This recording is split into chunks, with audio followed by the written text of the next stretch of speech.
Hello football fans. জাতীয় দলের জার্সিতে নিজের কামব্যাকটা হয়তো এর থেকে ভালোভাবে করতে পারতেন না পাওলো দিবালা। গেল কয়েক সপ্তাহ আগেই যাকে নিয়ে সৌদি প্রো লিগের গুঞ্জন শোনা যাচ্ছিল, যাকে প্রথমে বিশ্বকাপ বাছাই পর্বে স্কোয়াডেই রাখেননি লিওনেল স্কলোনি, সেই দিবালাই আজ বদলি হয়ে মাঠে নেমে আর্জেন্টিনার জয়ে বড় ভূমিকা রাখলেন। চিলির বিপক্ষে দলকে গোল করে জেতালেন 3-0 ব্যবধানে।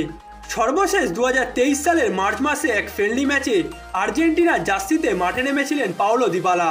তারপর থেকে বিশ্বকাপ বাছাই পর্ব কিংবা সর্বশেষ কোপা আমেরিকা কোনো ম্যাচের জন্যই তাকে স্কোয়াডে ডাকেননি লিওনেল স্কলোনি, যার দ্বারা আর্জেন্টাইন ফ্যান্সদের কাছে অনেক পছন্দের এই খেলোয়াড় প্রায় ইউরোপিয়ান ক্লাব ফুটবল ছেড়ে সৌদি প্রো লিগে পাড়ি জমানোর দ্বারপ্রান্তে পৌঁছে গেছিলেন। কিন্তু শুধুমাত্র জাতীয় দলের জার্সিতে আবারও মাঠে ফেরার জেদ নিয়ে পাওলো দিবালা তার সিদ্ধান্ত থেকে সরে আসেন এবং যার ফলটাই আজকের ম্যাচে হাতে নাতে পেয়েছেন তিনি। চিলির বিপক্ষে ম্যাচের 79 মিনিটে অ্যালেক্সিস ম্যাক অ্যালিস্টারের বদলি হয়ে মাঠে নেমে অসাধারণ একটি গোল করেছেন পাওলো দিবালা। বাছাই পর্বের এই ম্যাচগুলিতে লিওনেল মেসির অনুপস্থিতিতে তার আইকনিক 10 নম্বর জার্সিটা দিবালার হাতে তুলে দিয়েছিলেন লিওনেল স্কলোনি এবং এই জার্সির মান দিবালা নিজে সেরাটা দিয়ে রেখেছেন।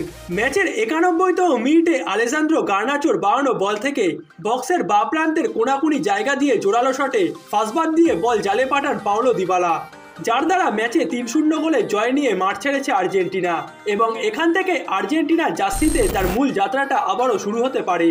ডিমারিয়ার রিটায়ারমেন্ট ও মেসির ইনজুরিটাই তাকে আবারও দলের অন্যতম মূল খেলোয়াড়ে পরিণত করতে পারে, তবে তার জন্য অবশ্যই পাওলো দিবালাকে তার পারফরমেন্সটা ধারাবাহিক রাখতে হবে এবং অভাগা এই ফুটবলারকে অবশ্যই ইনজুরি মুক্ত থাকতে হবে।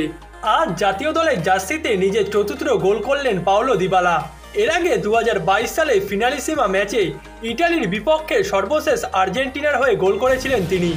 ম্যাচটি শেষ হওয়ার পর সংবাদ মাধ্যমে লিওনেল মেসি 10 নম্বর জার্সিটি পরা নিয়ে দিবালা বলেছেন, আমি জানি জার্সিটি আমার নয়, সবাই জানে এটা লিওর।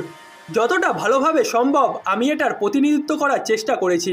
কেউ কেউ বলেছে আমার এটা পরা উচিত, এটা নেওয়া উচিত কিনা সেটা বুঝতে পারছিলাম না, কিন্তু দায়িত্ব পালন করে ভালো লাগছে।